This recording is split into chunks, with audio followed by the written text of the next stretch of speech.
ఇక్కడ ఈ ఫోటో చూడండి మిత్రులారా ఒకసారి. ఈ సోదరి నిరుద్యోగుల పక్షాన కొట్లాడుతున్నటువంటి అస్మా అని చెప్పేసి నిరుద్యోగుల పక్షాన కొట్లాడుతున్నటువంటి సోదరి. ఇవాళ ఉదయమే పొద్దుగాల పోలీసు వాళ్ళు ఆ అమ్మాయి ఓయూ పక్కన ఏదో ఏరియాలో ఉంటే అక్కడికి వెళ్ళి పోలీసు వాళ్ళు రెంట్కుంటే అక్కడికి వెళ్ళి ఈమెను అరెస్ట్ చేయడం జరిగింది. దేనికి అరెస్ట్ చేసిరు, ఎందుకు అరెస్ట్ చేసిరు సమాధానం చెప్పకుండా ఏం చెప్పకుండా అరెస్ట్ చేసిరు. చూడండి, మరి ఒక అమ్మాయిని చూడండి, ఇగో రాత్రి ఆ పొద్దుగాల అర్లీ మార్నింగ్ వచ్చి అట్లా నిలబడి ఇగో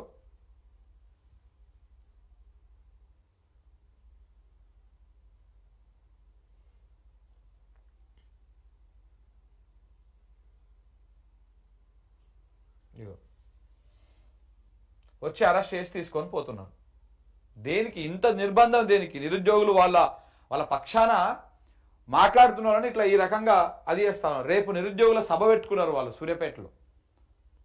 ఈ 2 లక్షల నోటిఫికేషన్లు ఇస్తా అన్నారు కదా ఏడాదికి, ఎక్కడ పోయినాయి అని చెప్పేసి ఆ సభ పెట్టుకున్నారు. మరి ఆ సభకు సంబంధించి ముందస్తు అరెస్టులు చేస్తున్నట్టుంది ఎక్కడికక్కడ. ఇది తెలంగాణ రాష్ట్రంలో ఉన్నటువంటి ఇందిరమ్మ రాజ్యం ప్రజాపాలన ఈ రకంగా అనమాట. అక్కడ ఒక అమ్మాయిని ఆ రకంగా అరెస్ట్ చేసి తీసుకుపోతా ఉంటే ఆ ప్రాంతంలో ఆ కాలనీలో ఏమనుకుంటారు ఏంది అనేది మాత్రం లేకుండా కూడా ఈ రకంగా చేస్తా ఉన్నారు. ఒకసారి అస్మాతో మాట్లాడేటువంటి ప్రయత్నం చేద్దాం. అసలు ఏమైంది, ఎందుకు అరెస్టులు చేస్తారు వీళ్ళని, ఏమైతుంది అనేది. హలో, గుడ్ మార్నింగ్ రా అస్మా. గుడ్ మార్నింగ్ అన్న. లైవ్ లో ఉన్నాం రా మనము. ఏమైంది? మార్నింగ్ మేము నిన్న ఏదో అరెస్ట్ చేసినట్టు వీడియోలు ఫోటోలు అవి బయటకు వచ్చినాయి. ఏపీఎస్ లో ఉన్నారు? ఓయూపీఎస్ లో ఉన్నామన్నా. దేనికి, ఎందుకు అరెస్ట్ చేసిరు? నాకు కూడా అర్థమైతలేదు. మరి నేనేం చేసినా అసలు నన్ను ఎందుకు అరెస్ట్ చేసిరో కూడా నాకు తెలుస్తలేదు. అసలు ఎందుకు అరెస్ట్ చేసిరన్నా నన్ను? వచ్చిర్రు అక్కడ నేను రెంట్కుంటున్నా, నా రూమ్ దగ్గరకు వచ్చిర్రు. రూమ్ దగ్గరికి మరి వచ్చిర్రు. నాకు ఒక కాల్ లేదు, ఏం లేదు. కాల్ చేస్తే నేనే వచ్చేదాన్ని, కానీ కాల్ చేయకుండా డైరెక్ట్ వచ్చి అక్కడ తీసుకొని వచ్చేస్తున్నారు. మొత్తం ఆ బస్తీ మొత్తం నన్ను ఒక కోళ్ళ పందాలు ఎట్లా జరుగుతాయి అట్లా చూస్తున్నారు నన్ను, ఏదో దోషి లెక్కల. ఆడపిల్ల నన్ను, కనీసం ఆ సెన్స్ కూడా ఉండాలి కదా వీళ్ళకి. అదే కదా, ఏం నోటీస్ కానీ అట్లాంటిది కానీ ఏమి ఇవ్వలేదా? ఏమి ఇవ్వలేదు, డైరెక్ట్ వచ్చి తీసుకొని వచ్చారు.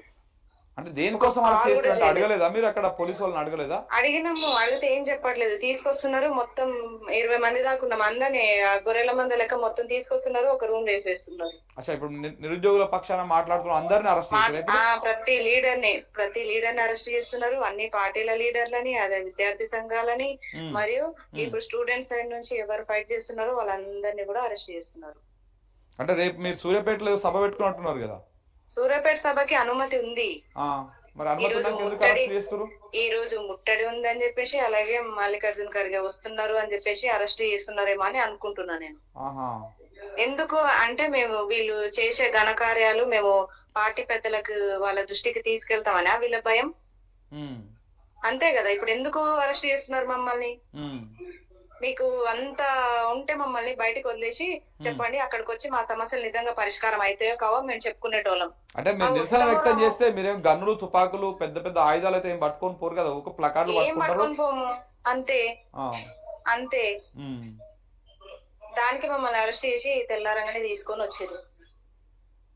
నిన్నటి నుంచి ఫోన్లు చేస్తా ఉన్నారు మాకు.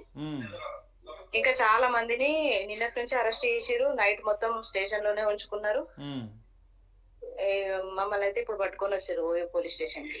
అంటే దీన్ని ఎట్లా చూస్తున్నారు? పోలీసుల వ్యవహారం గానీ, ప్రభుత్వ వ్యవహారం గానీ మీరు ఎట్లా చూస్తున్నారు? ఏ రకంగా వాళ్ళు ఎందుకు తీసుకొచ్చారో చెప్తలేరు కారణం. ఎందుకు వచ్చినామో మాకు కూడా అర్థమైతలేదు. ఇది కారణం అని చెప్తేనన్నా అర్థమైతది. ఏం అర్థమైతలేదు అసలు. తీసుకొచ్చి కూర్చోబెట్టారు. నేను ఒక్కదాన్ని అమ్మాయిని ఉన్నా, వాళ్ళందరూ జెంట్స్ అందరు ఉన్నారు. వాళ్ళని ఒక రూమ్ లో కూర్చోబెట్టారు. అది పరిస్థితి కాదు. ఇప్పుడు నిరసన తెలుపుతారన్న భయంతో ఎంత మందిని అరెస్ట్ చేస్తారు? ఇట్లా యావత్ తెలంగాణ స్టూడెంట్స్ అందరినీ అరెస్ట్ చేస్తారా? అందరినీ చేయండి మరి. ఎందుకంటే అందరికి వ్యతిరేకమే ఉన్నారు. అందరికి సాటిస్ఫాక్షన్ ఎవ్వరు లేరు, ఏ స్టూడెంట్ కూడా లేరు నోటిఫికేషన్స్ విషయంలో. మరి అందరినీ అరెస్ట్ చేయండి. ఏ నిరుద్యోగం మాకు నోటిఫికేషన్స్ వద్దు అని ధర్నాలు చేస్తున్నారా? ముఖ్యమంత్రి ఆయన చెప్తున్నారు కదా, అదే అంటున్నాం. ఈ రోజు మేము అరెస్ట్ అయ్యాం కాబట్టి మాకు తెలుస్తుంది. ఇప్పుడు చాలా జిల్లాల్లో కూడా చాలా మంది నిరుద్యోగులు అరెస్ట్ అయ్యారు. మరి వద్దు అని ధర్నాలు చేస్తే ఎందుకు అరెస్ట్ చేస్తున్నారు మీరు? మీరు సకాలంలో నోటిఫికేషన్స్ వస్తే మమ్మల్ని ఈ రోజు ఎందుకు అరెస్ట్ చేస్తున్నారు? కనీసం ఆ అమ్మాయిలము మాకు ఎట్లా ఏ పద్ధతిలో అరెస్ట్ చేయాలి, ఏ పద్ధతిలో ప్రొటెక్షన్ ఇవ్వాలో కూడా తెలియదా వాళ్ళకి? దీన్ని మేము తీవ్రంగా ఖండిస్తున్నాం అన్న. ఓకేరా, ఇంకొకటి మీరు రేపు సభ ఉన్నది, ఇంకొక దాంతో పాటు ఈ జూబ్లీహిల్స్ ఉప ఎన్నికల్లో కూడా పోటీ చేస్తున్నారు నిరుద్యోగుల పక్షాన కూడా తెలుస్తా ఉంది. నేను ఇంతకు ముందే చూసిన. ఏంది అంటే మీరు నిరుద్యోగుల పక్షాన మీరు పోటీ చేసేందుకు రెడీ అవుతా ఉన్నారా అక్కడ? రెడీ అవుతున్నా అన్న, సిద్ధం అవుతున్నా. ఇలాంటి పరిణామాలు ఎదురవుతున్నాయి కాబట్టి నేను ఆ నిర్ణయం తీసుకున్నా. నిరుద్యోగులందరి పక్షాల నుంచి నేను ముందడుగు వేసిన, అలాగే చాలా మంది కూడా ముందడుగు వేసి నిరుద్యోగులందరూ ఎంపీటీసీలు జెడ్పీటీసీలుగా వారి వారి గ్రామాల్లో నోటిఫికేషన్స్ కి వాళ్ళు ఇచ్చిన నామినేషన్స్ వేస్తారు. ఖచ్చితంగా అందరు కూడా పోటీ చేస్తారు. ఎందుకంటే మమ్మల్ని ఎందుకు అరెస్ట్ చేస్తున్నారు, మేమేం తప్పు చేస్తున్నాము, నోటిఫికేషన్స్ వద్దంటున్నామా, మేము సిగ్గు అనిపిస్తలేదు అట్లా చెప్పడానికి. అసలు నన్ను అరెస్ట్ చేయడం ఏంది, నేను ఖండిస్తున్నా దీన్ని. అసలు ఎందుకు అరెస్ట్ చేసిరు, ఒక కారణం ఉండాలి కదా. రైట్ రా, థ్యాంక్ యూ నేను మాట్లాడతా. ఓకే అన్న. ఓకేరా. సో ఇట్లా ఒక అమ్మాయిని చూడకుండా ఈ అమ్మాయిని కూడా పొద్దుగాలనే అరెస్ట్ చేసి తీసుకొచ్చారు. ఏంటంటే వీళ్ళు అడుగుతున్న పాపం ఏంటంటే ఈ కాంగ్రెస్ వాళ్ళు అధికారంలోకి రావడానికి వీళ్ళందరినీ ఉపయోగించుకున్నారు. మీకు 2 లక్షల ఉద్యోగాలు ఇస్తాము, జీవో 46 రద్దు చేస్తాము, ఏ ఒక్క ఖాళీ నుంచకుండా ప్రతి 2 ఏళ్ళు 2 లక్షల ఉద్యోగాలను మేము భర్తీ చేస్తామని చెప్పేసి ఇప్పుడు 2 ఏళ్ళు అయిపోయింది. అంటే ప్రభుత్వానికి ఒక 5 సంవత్సరాల కాల పరిమితి ఉంటే దాంట్లో ఆల్మోస్ట్ 40% అయిపోయింది. ఇంకా వీళ్ళు ఏం చేస్తారనేది వాళ్ళకి అర్థం కాక వాళ్ళు ఇప్పుడు నిరసన వ్యక్తం చేస్తా ఉన్నారు. నిరసన వ్యక్తం చేస్తా ఉంటే వాళ్ళందరినీ ఒకరిని అరెస్ట్ చేసి తీసుకుపోయి ఓయూ పోలీస్ స్టేషన్లో పెడతా ఉన్నారంట. ఇది నిర్బంధం, ఎమర్జెన్సీ అని గతంలో మనం ఇందిరామ రాజ్యాన్ని అనుకుంటుంటివి. అంతకు మించినటువంటి నిర్బంధం ఉన్నది ఇక్కడ. ఇవాళ కాంగ్రెస్ పార్టీకి సంబంధించినటువంటి కార్యక్రమం ఏవో ఉన్నాయి. ఆ కార్యక్రమానికి సంబంధించి వీళ్ళు ఎలా అడ్డుపడతారో ఆ మల్లికార్జున ఖర్గే వస్తున్నాడు, జాతీయ ఏఐసిసి అధ్యక్షులు. ఆయన వస్తుంటే ఎక్కడ ఆ కార్యక్రమానికి అడ్డుపడతారో, ఏడ ముట్టడి చేస్తారో అని చెప్పేసి ఎక్కడికక్కడ నిరుద్యోగులందరినీ ఎక్కడికక్కడ అరెస్టులు చేస్తున్నటువంటి పరిస్థితి. అయితే ఇదే నేపథ్యంలో కొన్ని ఫ్లెక్సీలు వెలిసినాయి. ఆ ఫ్లెక్సీలు కూడా మీకు చూపిస్తాను, ఆగండి. ఇగో ఖర్గే తెలంగాణ టూర్కు కౌంటర్గా హైదరాబాద్ నగరంలో భారీగా వెలిసినటువంటి పోస్టర్లు, ఫ్లెక్సీలు. దేశంలో రాజ్యాంగ పరిరక్షణే మా ధ్యేయం అంటూ తెలంగాణలో కాంగ్రెస్ తెస్తున్న రాక్షస క్రీడను చెప్తూ కొన్ని ఫ్లెక్సీలు వెలిసినాయి. తెలంగాణలో కాంగ్రెస్ ప్రభుత్వం చేస్తున్నటువంటి హింస, అన్యాయం, అక్రమాలు, అఘాయిత్యాలను చూపుతూ ఆ ఫ్లెక్సీలు పోస్టర్లు పెట్టిరు. దానికి సంబంధించిన ఒకసారి ఇక్కడ మీరు చూడండి. ఇది తెలంగాణ తిరుగుబాటు అంటే ఇట్లా ఉంటది. ఇగో జై బాపు, హింసే మా ఆయుధం. ఇగో కాంగ్రెస్ వాళ్ళు హక్కుల కోసం పోరాడితే అణచివేతలు అని చెప్పేసి ఇట్లా జై భీమ్, ఎస్సీ ఎస్టీలే మా లక్ష్యం అని చెప్పేసి లగచర్లలో మన ఎస్టీ రైతులకు చేతులకు బేడీలేసి తీసుకొచ్చినటువంటి పరిస్థితి. ఫార్మా భూములని గుంజుకుంటుంటే వాళ్ళు అడ్డం పడరు అని చెప్పేసి వాళ్లకు బేడీలేసి వాళ్ళని అరెస్ట్ చేసినటువంటి పరిస్థితి. జై సంవిధాన్, రాజ్యాంగం అంటే మాకు హక్కే లేదు. కోర్టు ఆర్డర్ ఉన్నా కానీ పేదలని హైడ్రా భూతం పోయి కూలుస్తున్నది కదా, దానికి సంబంధించినటువంటి వ్యవహారం ఇది. ఇట్లా అద్భుతంగా వెలిసిన పోస్టర్లు. ఇది నిరసన అంటే ఇట్లా ఉండాలి. చూడండి వీడియోలు.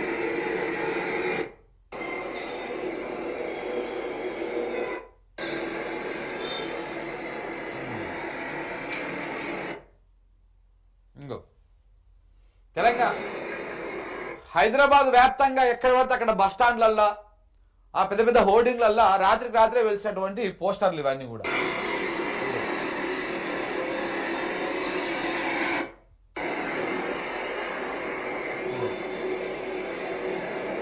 వాళ్ళని అరెస్ట్ చేసి లోపలేసుడు, రకరకాల కేసులలో ఇరికించుడు, క్యారెక్టర్ని అసాసియేషన్ చేసుడు, ఇట్లాంటివన్నీ కూడా గాంధీ పేరు చెప్తారు. వీళ్ళు చేసేటువంటి దుర్మార్గమైనటువంటి హింస ఈ రకంగా ఉంటుంది. ఇక చూడండి, పోలీసు వాళ్ళు ఎట్లా దాడులు చేస్తా ఉన్నారో చూడండి. ఇది జై బాపు అంటే నయా కాంగ్రెస్ రేవంత్ రెడ్డి ఆధీనంలో నడుస్తున్నటువంటి కాంగ్రెస్ పార్టీ చేస్తున్నటువంటి దుర్మార్గాలు తెలంగాణ రాష్ట్రంలో. ఇక జై భీమ్ అంటే ఎవరినంటాం మనం? డాక్టర్ బిఆర్ అంబేద్కర్ని మనము సూచిస్తూ ఆ నినాదాన్ని చేస్తాం.